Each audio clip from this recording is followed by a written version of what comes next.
7 বছরের মেয়ে দীপ্তি চৌধুরী ভয়ঙ্কর রিকেট রোগে জন্ম থেকেই আক্রান্ত।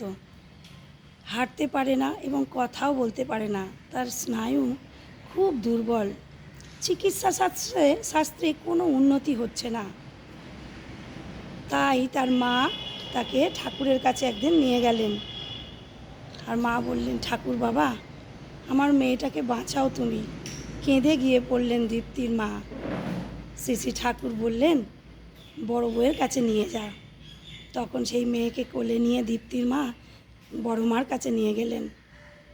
বড় মা কিছু একটা কাজ করছিলেন, করতে করতে হঠাৎ চোখ পড়তে বললেন যে, অত বড় মেয়েকে কোলে নিয়ে দাঁড়িয়ে আছিস কেন?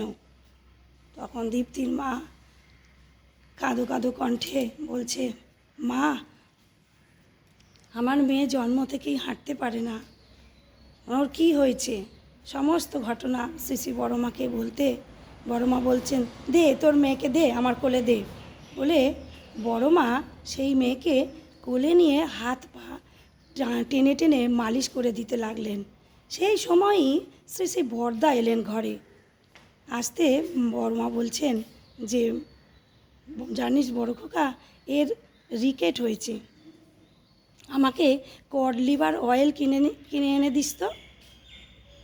তারপর শ্রী বড় মা সেই দীপ্তির মাকে বললেন যে, ওকে প্রতিদিন বাসি উনুনের ঘুঁটের ছাই মাখাবি, আর আনন্দবাজারের ভাতের ফ্যান প্রতিদিন 1 গ্লাস করে খাওয়াবি, আর আমার কাছে প্রতিদিন নিয়ে আসবি ওকে একবার করে।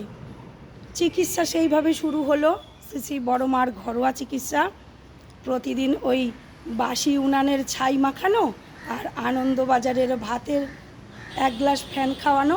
বড় মার কাছে প্রতিদিন নিয়ে আসে, ওই কড লিভার তেল দিয়ে বড় মা মালিশ করে দেন।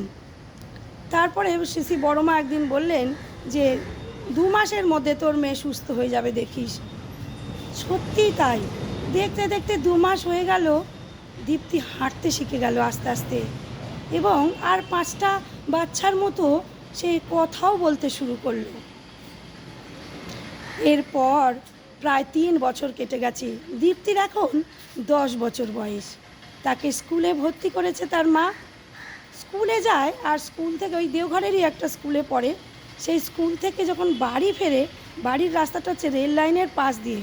ও একদিন দীপ্তি ওই মানে বাচ্চা মনে খেলা করতে করতে, মজা করতে করতে রেল লাইনের উপর দিয়ে হাঁটছে।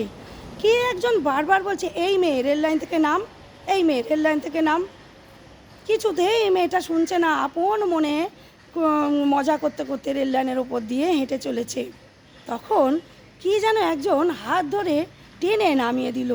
মেয়েটি একবার দেখলো লাল পাড় শাড়ি পরা এবং কপালে বড় লাল টিপ। যাই হোক, মেয়েটা বাড়ি চলে আসছে স্কুল থেকে। এবার সন্ধ্যাবেলা প্রার্থনায় গেছে ঠাকুরের মন্দিরে। গিয়ে যখন বড় মার সাথে দেখা হয়েছে আশ্রমে, তখন বড় মা বলছেন দীপ্তিকে যে, স্কুল থেকে বাড়ি আসবি রেল লাইনের ওপর দিয়ে আসবি না, রাস্তা দিয়ে হেঁটে আসবি। তখন দীপ্তির আর বুঝতে বাকি রইল না যে তখন হাত ধরে নামিয়ে দিয়েছিলেন যে লাল পাড় শাড়ি পরা, কপালে টিপ পরা, সেই কে ছিলেন উনি।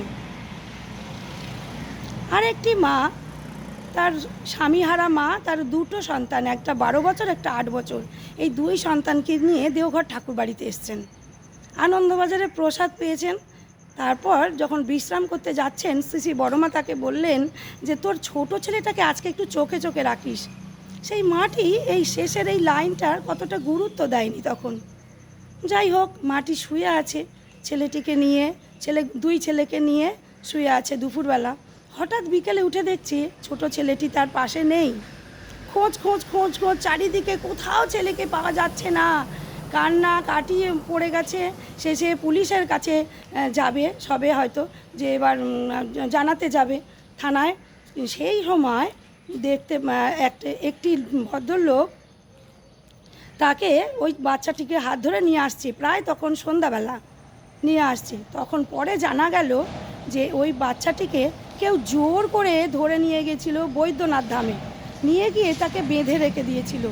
আর এই যে ভদ্রলোক নিয়ে আসলেন, ইনি এই বাচ্চাটিকে ওখান থেকে উদ্ধার করে নিয়ে ঠাকুরবাড়িতে পৌঁছে দিলেন। পরবর্তীকালে সেই ভদ্রলোককে আর কোথাও খুঁজে পাওয়া যায়নি। ওই লম্বা চড়া ভদ্রলোক কে ছিলেন কেউ আর খুঁজে পায়নি। সেই দিন শ্রী শ্রী ঠাকুর ওই মাটিকে খুব বকেছিলেন শ্রী শ্রী বড় মার কথাকে গুরুত্ব না দেওয়ার জন্য। এই আমার শ্রী শ্রী বড় মা, তিনি পরম দয়াল, পরম প্রেমময় শ্রী শ্রী ঠাকুর একটা জায়গায় বলছেন, আমি যদি নারী রূপে জন্মগ্রহণ করতাম তাহলে তোদের ওই বড় মাই হতাম। সেই বড় মার কথা আজকে একটু আলোচনা করলাম। শ্রাবণ মাস চলছে, শ্রাবণ পরিক্রমা চলছে। সকলের মঙ্গল প্রার্থনা করি পরম দয়ালের শ্রীচরণে। জয় গুরু বন্দে পুরুষোত্তম।